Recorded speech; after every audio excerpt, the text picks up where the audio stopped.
படிப்பு அதில் விளைஞ்சது இந்த மதிப்பு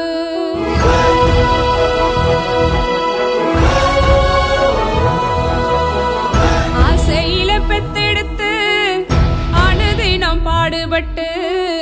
காலேஜ் அனுப்பி வச்ச காசு இல்ல பெருசு அவங்க கனவு ரொம்ப பெருசு